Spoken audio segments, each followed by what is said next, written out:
Okey, kita masuk bab 2, tekanan 2.1, tekanan cecair.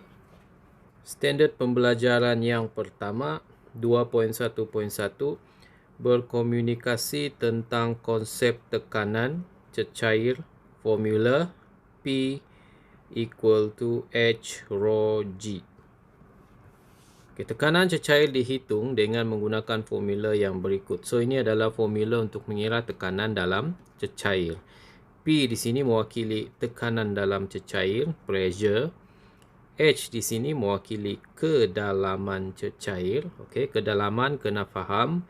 Kedalaman air adalah dikira daripada permukaan. Contoh ada objek di sini. So kedalaman objek ini berada pada kedalaman ini. Okey, inilah H. Kita hitung dari permukaan air. Dari permukaan air sampailah ke arah objek. Okey, ramai pelajar selalu tersilap. Dia anggap kedalaman itu di sini. Dari dasar kepada objek. So ini adalah salah. So kedalaman itu dikira daripada permukaan air ke objek. Okey. Seterusnya rho. Okey, simbol ini bukan huruf P ya. Dia ditulis begini. Dia macam P lah. Dia bukan P huruf besar, dia bukan P huruf kecil, tetapi dia ditulis seperti ini. Sebutannya adalah rho. So rho itu adalah simbol untuk ketumpatan cecair lah. Okey, dan G itu pecutan graviti. So biasanya pecutan graviti ini nilainya adalah pecutan graviti bumi lah. Okey. Kecuali lah dinyatakan dalam soalan itu mungkin bukan berada di bumi. Contoh dia di bulan. So pecutan graviti dia kita kena guna pecutan graviti bulan. Tapi kalau dia tidak nyatakan apa-apa, maksudnya di bumi lah tu. So pecutan graviti bumi itu memang sudah ada nilai dia. Sama ada 9.81 atau 10 lah. ms negatif 2. Okey, so unit SI bagi tekanan P ialah Pascal. Okey, Pascal ataupun simbolnya PA. Okey, so 1 Pascal sebenarnya adalah sama dengan 1 Newton per meter square. Okey. Jadi maksudnya untuk menggunakan unit Pascal ini kamu semua kuantiti fizik yang melibatkan panjang mesti dalam unit meter. Okey. So tidak boleh cm lah. Maksudnya 1 Newton cm negatif 2 itu adalah tidak sama dengan 1 Pascal. Sebab apa? Sebab dia guna cm. So dia mesti meter negatif 2 barulah sama dengan 1 Pascal. Jadi pastikan kalau mau guna unit Pascal, semua kuantiti fizik yang melibatkan panjang kamu mesti guna unit meter. Kalau dia bagi dalam cm kena tukar pergi meter lah. Okey, atau 1 kg meter negatif 1 s negatif 2. Okey, ini kita dapat daripada formula daya lah. Newton itu kan F equal to ma. M mass kg jisim, A pecutan, ms negatif 2. So dari situlah wujudnya kg. Okey, ms negatif 2. Okey, kita tengok standard pembelajaran seterusnya 2.1.2 mengeksperimen untuk mengkaji faktor yang mempengaruhi tekanan cecair. Okey, jadi di sini ada perkataan mengeksperimen, maksudnya kita kena buat eksperimen. Faktor-faktor yang mempengaruhi tekanan cecair. Okey, sepatutnya kita buat eksperimen. Jadi di sini faktor yang mempengaruhi tekanan cecair ni senang saja. Sebenarnya dia ada 3. Okey. Tetapi kita hanya boleh buat 2 sahaja eksperimen. Okey, yang pertama faktor yang mempengaruhi tekanan dalam cecair adalah kedalaman. Maksudnya faktor itu ada dalam formula. P sama dengan H rho G. Ini faktor yang pertama, kedalaman. Ini faktor yang kedua, ketumpatan. Ini faktor yang ketiga, pecutan graviti. Okey, tetapi kita beranggapan semua situasi ataupun apa-apa saja keadaan yang diberi dalam soalan itu berada di bumi, maka nilai G itu adalah sama. Dan kita memang tidak dapat buat eksperimen lah untuk mengkaji faktor yang ketiga ini. Okey, kita tidak boleh ubah nilai pecutan graviti. Jadi ada dua saja faktor. Yang pertama adalah kedalaman dan yang kedua adalah ketumpatan. Jadi kita tengok di sini ada eksperimen 2.1. Okey, eksperimen 2.1 dia punya tujuan mengkaji hubungan antara kedalaman dengan tekanan cecair. Maksudnya kalau kedalaman meningkat, apa berlaku kepada tekanan? Okey, jadi kita terus kepada gambar aja di sini. Okey, so untuk eksperimen ini dia akan guna tiup U sebagai alat pengukur tekanan dalam cecair. Okey, macam mana alat ini mengukur tekanan dalam cecair? Tekanan itu diwakili oleh perbezaan aras air dalam tiup U. Ini D.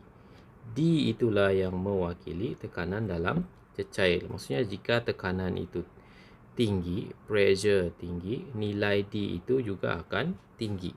D itu adalah perbezaan aras air. Okey, aras air di sini dengan aras air di sini. Berapa dia punya perbezaan. So itulah dia punya itulah nilai yang mewakili tekanan. Okey, pada asalnya tiup U ini paras air dia adalah sama. Paras air berwarna ini ya, dia adalah sama. Okey, sama saja. Okey, maksudnya apabila corong tisel ini ya, corong tisel ini diletak di luar, dia bukan di dalam air ini. Bila kamu letak dia di luar, okey, aras air itu akan sama. Paras air itu akan sama seperti ini. Okey, paras air di sinilah, di sini ini sama dengan paras air di sini. Okey. Tetapi apabila kita masukkan corong tisel itu ke dalam air pada suatu kedalaman, ini contoh dia, kedalaman dia ini H. Okey. Paras air pada tiup U itu akan berubah seperti inilah, di mana paras air di sebelah sini adalah lebih tinggi dan paras air di sini semakin berkurang. Jadi tekanan itu adalah diwakili oleh nilai D ini. Okey. Jadi didapati apabila kita buat eksperimen ini, kita tidak buatlah cuma cikgu terus direct kepada keputusan yang bakal kita dapat. Contohlah H ini 10 cm. Okey, kedalaman 10 cm. Dan paras air ini sekiranya kita kira nilai D ini, kita kira guna pembaris lah. Kita kira nilai D ini katalah dapat 2 cm. Okey, maksudnya pada kedalaman 10 cm, tekanan dia adalah diwakili oleh nilai D 2 cm. Okey. Ni ya 10. Ini adalah kedalaman H 10 cm dan dia punya tekanan diwakili oleh nilai D 2 cm. Contoh saja. Okey, jadi katakan cikgu turunkan lagi corong tisel ni ke bawah sampai sini. Pada kedalaman H, contoh dia 15 cm. So, apa berlaku kepada paras air sini? Dia akan naik. Contoh dia pergi sini. Okey. Ini pula turun lagi sampai sini. Jadi, dia punya nilai D adalah inilah. Okey, ini adalah dia punya D. Jadi, katalah nilai dia 15 cm, D dia mesti akan naik contoh 3 cm. Contoh saja. Jadi di sini sudah terbuktilah apabila kedalaman meningkat, tekanan pun meningkat. Okey. Cuma nilai tekanan di sini adalah dalam unit cm lah. Dia bukan unit cm, diwakili oleh nilai D ini. So sebab itulah dia dalam cm. Sebenarnya kita boleh kira nilai dia tekanan ini dalam unit Pascal dengan cara kita tahu ketumpatan cecair berwarna ini. Okey, tidak apa, itu nanti balik sekolah baru kita belajarlah. Okey, yang penting sekarang kamu tahu macam mana eksperimen ini dibuat. Okey, eksperimen kedua, faktor kedua tadi adalah ketumpatan kan. So eksperimen dia sama juga. Tengok sini ya, semakin mengkaji hubungan antara ketumpatan dengan tekanan. Tadi kedalaman. Jadi di sini masih juga menggunakan TOPU, cuma apa yang kita ubah, kita guna cecair yang berbeza. Dan kedalaman kita kena sama nilai H ini. Kita tidak boleh ubah lah H. Sebab H itu pun boleh ubah malar. Okey, tekanan diwakili oleh nilai D. Sama juga macam tadi. Jadi di sini kalau kita tengok dia ada guna dua jenis cecair lah. Bikar B mengandungi air biasa. Okey, air suling lah. Dan bikar C mengandungi cecair gliserin. Okey. Jadi, apa yang kita buat, kita hanya perlu gantikan. Okey, bikar A, ada bikar A lagi sini, alkohol. So, ada 3 jenis cecair lah. Alkohol, air dan juga gliserin. So, pada kedalaman yang sama, cuma kita guna cecair yang berbeza. Cecair yang berbeza maksudnya ketumpatan dia berbeza. Jadi, apa keputusan yang kita akan dapat? Okey, inilah. Ini kita kena buat lah baru kita boleh dapat keputusan. Cuma di sini cikgu bagi tahu keputusan yang bakal kita dapat sudah tentu cecair yang mempunyai ketumpatan yang tinggi, perbezaan di dia adalah tinggi. Contoh cikgu bagi keputusan 5, 10, 20. Okey, kenapa ini dia punya tekanan tinggi? Sebab ketumpatannya tinggi. Kenapa ini nombor 2? Sebab ketumpatan dia yang kedua tinggi. Dan kenapa ini paling rendah? Sebab ketumpatan dia paling rendah. Okey. Jadi, cikgu buat kesimpulan di sini dari segi faktor itu sebenarnya cikgu sudah ajar sebelum ini. Kita boleh tahu hubungan dia berdasarkan formula. Apa hubungan antara P dan H? Sekiranya Rho dan G itu malar. Okey. Apa hubungan P tekanan dengan H kedalaman dengan syarat ketumpatan Rho dan pecutan graviti itu adalah malar. Sama nilai dia. Hubungan dia adalah berkadar langsung. Kalau kedalaman meningkat, tekanan cecair pun meningkat. Yang kedua, apa hubungan P dengan ketumpatan sekiranya kedalaman dan pecutan graviti itu malar, sama juga berkadar langsung. Maksudnya sekiranya ketumpatan meningkat, tekanan pun akan meningkat. So inilah hubungan. Okey, faktor yang mempengaruhi tekanan ada 2 sahaja, kedalaman dan ketumpatan cecair. Jadi maklumat di sini, tekanan cecair tidak bergantung kepada jisim, isi padu dan luas permukaan cecair. Okey, eksperimen ini menunjukkan bahawa luas keratan rentas luas keratan rentas dan bentuk turus tidak mempengaruhi tekanan cecair. Maksudnya apabila kita isikan air dalam bekas ini, didapati paras air semua berada pada kedalaman yang sama. Jadi apabila kedalaman cecair itu sama, maksudnya tekanan dia adalah sama. Okey, biarpun bentuk berbeza, bentuk yang 1, 2, 3, 4, 5, bentuk dia berbeza. Tetapi bila kita isi air, aras air itu akan sama. Okey, sentiasa sama. Tidak kira berapa banyak air yang kita isi. Kalau kita isi sikit saja, semua akan berada pada paras yang sama. Jadi apabila cecair itu berada pada paras yang sama, tekanan yang bertindak adalah sama. Jadi maksudnya di sini bentuk turus itu bentuk tidak mempengaruhi.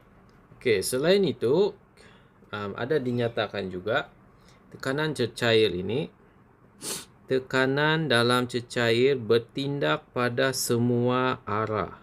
Okey, bertindak pada semua arah. Jadi macam mana boleh dibuktikan? Contoh dia botol inilah. Kamu tebuk di mana-mana pun kamu tebuk lubang, cecair akan keluar. Okey.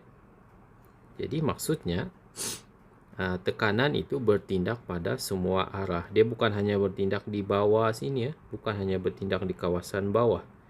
Di mana-mana pun ada cecair, kita tebuk lubang, air akan keluar dan dia bertindak pada semua arah. Okey. Contoh paras air lubang ini, 3 lubang ini berada pada paras yang sama, tetapi kedudukan yang berbeza. Tetapi air tetap keluar. Maksudnya tekanan itu bertindak pada semua arah lah. Okay, ini penting. Kita mau belajar macam mana menggunakan formula ini. Okay. Formula ini sangat penting. Okay. So, formula ini digunakan untuk mengira ketumpatan cecair yang berbeza dalam satu turus tiup U. Okay. Dua cecair dicampurkan dalam tiup U.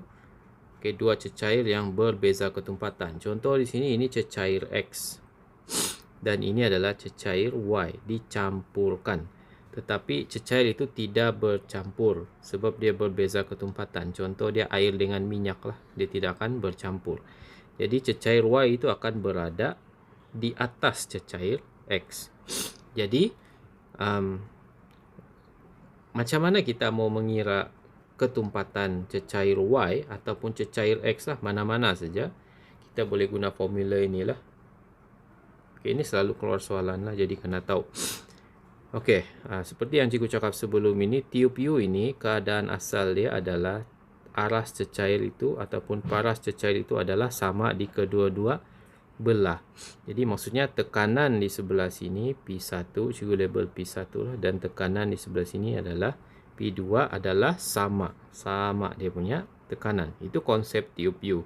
Tekanan di kiri dengan tekanan di kanan adalah sama.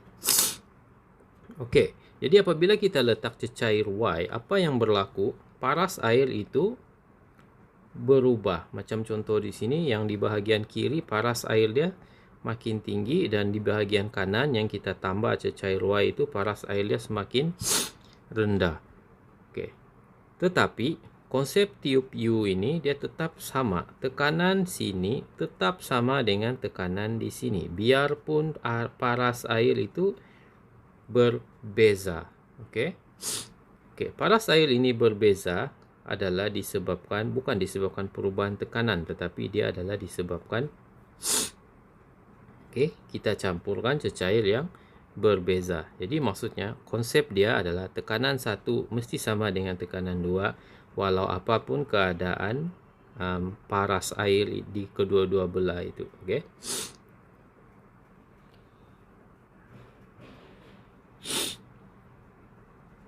Okey, tengok di sini ya, dia ada letak titik A dan titik B. Jadi titik A dan titik B itu adakah dia berada pada kedalaman yang sama? Okey, yang ini H1 dan ini H2. Tidak kan? H1 lebih tinggi. H2 rendah, pendek saja dia punya kedalaman. Jadi sepatutnya tekanan di sebelah sini lebih tinggi kan? Sebab H dia tinggi. Dan tekanan di sini lebih rendah sebab H dia rendah. Tetapi itu tidak berlaku. Kenapa? Sebab cecair Y ini dengan cecair X ketumpatan dia tidak sama. Okey. Jadi biarpun kedalaman dia berbeza, tapi tekanan dia tetap sama. Sebab itu memang prinsip tiup U. P1 sama dengan P2. P1 sama dengan P2. Jadi soalan memang akan selalu tanya. Contohlah, nanti ada contoh soalan. So kita kena guna formula inilah. Tengok di sini, cikgu tulis baliklah. Disebabkan tekanan 1 sama dengan tekanan 2, maka kita boleh kira menggunakan formula tekanan dalam cecair. H1 maksudnya kedalaman di sebelah kiri. Rho1 adalah ketumpatan cecair di sebelah sini yang biru. Dan G, dia ada G1, G2 lah sebab sama saja di bumi. Yang ini adalah kedalaman cecair 2. Yang ini cecair Y. Dan P2 adalah ketumpatan cecair Y. Dan G adalah graviti. Jadi G ini disebabkan nilai dia sama, kita boleh potong. Jadi formula yang tinggal adalah H1 Rho1 sama dengan H2 rho 2. So formula inilah yang kita boleh guna untuk mencari ketumpatan mana-mana yang ditanya dalam soalan lah. Kalau dia suruh cari ketumpatan cecair 2, dia akan bagi ketumpatan cecair 1, kedalaman cecair 1 dan kedalaman cecair 2. Okey, nanti kita tengok contoh soalan 2.1.3, menyelesaikan masalah yang melibatkan tekanan cecair. Okey, menyelesaikan masalah yang melibatkan tekanan cecair. So di sini kita kena, untuk menyelesaikan masalah yang melibatkan tekanan cecair ini, di sini kita kena faham satu konsep yang dipanggil, satu jenis tekanan lagi yang dipanggil sebagai tekanan atmosfera. So sebenarnya tekanan atmosfera ni kita akan belajar dalam topik seterusnya, tetapi untuk menyelesaikan masalah yang melibatkan tekanan cecair ni, kita kena tahu apa itu tekanan atmosfera. Jadi tekanan atmosfera ini adalah tekanan yang bertindak ke atas semua objek yang terdedah kepada udara. Okey. So sekiranya objek itu terdedah kepada udara, secara automatik tekanan atmosfera akan bertindak ke atas objek tersebutlah. Okey. Jadi tekanan sebenar, tengok formula sini. Tekanan sebenar adalah sama dengan tekanan dalam cecair, H rho G itu adalah tekanan dalam cecair, tambah PATM, pressure atmospheric. Okey, atmospheric pressure, tekanan atmosfera lah. Okey, kenapa perlu ditambah tekanan atmosfera? Seperti yang cikgu cakap tadi, semua objek, apa-apa benda yang ada di permukaan bumi ini yang terdedah kepada tekanan atmosfera, okey, dia memang yang terdedah kepada udara memang akan ada tekanan atmosfera yang bertindak lah. Jadi kita tengok contoh satu. Okey, Raja 2.7 menunjukkan seekor ikan berada pada kedalaman 1.5 meter di dalam sebuah akuarium. Ketumpatan air akuarium, okey, rho dia sudah bagi 1050 dan tekanan atmosfera PATM. Okey, tekanan atmosfera ni nilai dia adalah tetap 100 kilopascal ataupun 100,000 Pascal atau 1/10⁵ Pascal. Okey. Nilai dia tetap pada paras laut. So pecutan graviti pun diberi 9.81. Okey. Then dia tanya, berapakah tekanan yang dialami oleh ikan itu disebabkan oleh air? Dia hanya mau tekanan yang disebabkan oleh air. Jadi, bila tekanan yang disebabkan oleh air, kita hanya perlu guna formula tekanan dalam cecair, rho, okey, ataupun H rho G. So ganti sajalah nilai. Kedalaman sekarang 1.5, ketumpatan ada dalam soalan 1050, G 9.81, tekan kalkulator, dapatlah jawapan. Dan jawapannya kalau kita tengok di sini, okey, 15.5 kilopascal. Okey, ini ya yang tadi. Okey, soalan seterusnya, hitungkan tekanan sebenar. Tekanan sebenar, apa maksud dia? Maksudnya tekanan yang dialami oleh ikan itu, bukan hanya disebabkan oleh air seperti dalam soalan A tadi. Jadi apa lagi tekanan yang bertindak ke atas ikan itu selain daripada tekanan air? Jadi bila kita tengok di sini, permukaan air ini terdedah kepada udara kan? Jadi cikgu ada cakap tadi, semua objek yang terdedah kepada udara akan ada satu tekanan yang bertindak ke atasnya, iaitu tekanan atmosfera. Maksudnya di sini pun ada tekanan atmosfera di mana-mana bahagian yang terdedah kepada udara. Okey, jadi akuarium ini permukaan air dia terdedah kepada udara. Jadi maksudnya ada tekanan atmosfera bertindak. Jadi tekanan sebenar ini yang kita dapat tadi, tekanan yang disebabkan oleh air, kita mesti tambah dengan tekanan atmosfera, iaitu 100 kilopascal. Kenapa 100 saja dia tambah sini? Sebab sini memang sudah guna kilo. Jadi 100 ni pun kilo pascal. Jadi kilo dengan kilo. So boleh tambah terus. Dan jawapan akhir mesti ada kilo jugalah. Okay, 115.5 kilo pascal. So itu yang dimaksudkan tekanan sebenar. Kena tambah dengan tekanan atmosfera. Tetapi sekiranya lah akuarium itu tadi tertutup, akuariumnya ada tutup, langsung tiada lubang udara. Okey. Jadi yang ini kita tidak boleh tambah PATM lah. Kenapa? Sebab permukaan air itu tidak terdedah kepada udara. So tekanan atmosfera itu hanya bertindak pada penutup akuarium lah. Okey. Tapi di sini dalam soalan ini akuarium itu terbuka. Sekiranya akuarium itu ada penutup tetapi ada lubang sikit, sama juga. Tekanan atmosfera boleh masuk. Okey. Asal ada ruang untuk udara masuk. Okey, jadi maksudnya adalah tekanan atmosfera bertindak. Okey, itu contoh 2, contoh 1. Sekarang kita tengok contoh 2 berkaitan dengan pengiraan yang dua cecair yang berbeza ketumpatan dicampurkan lah. Okey. So Raja 2.8 menunjukkan sebatang TiuPu yang diisi dengan air dan minyak zaitun. So ada dua jenis cecair, air dan minyak zaitun. So dua cecair ini memang berbeza ketumpatan. Dia bagi tahu sini ketumpatan air 1000, hitungkan ketumpatan minyak zaitun. Jadi kita sudah tahu konsep TiuPu ini adalah tekanan sini mesti sama dengan tekanan sini. Okey, sebab itu dia buat inilah. Okey, tekanan 1 sama dengan tekanan 2. So kedalaman 1, ketumpatan 1 G mesti sama dengan kedalaman 2, ketumpatan 2 G. G boleh potong, terus tulis H1, rho 1, H2, rho 2. Sekarang kita anggaplah rho 2 itu minyak zaitun. Okey, yang 2 minyak zaitun, yang 1 air. Jadi ganti nilai lah. H1 berapa nilai dia? 1000. 115. Ketumpatan air sudah diberi dalam soalan 1000. Kedalaman 2 16.5. Okey. Dan ketumpatan 2 yang kita mau cari ketumpatan minyak zaitun. Jadi dapatlah ketumpatan minyak zaitun 909.1 kg meter negatif 3. Okey.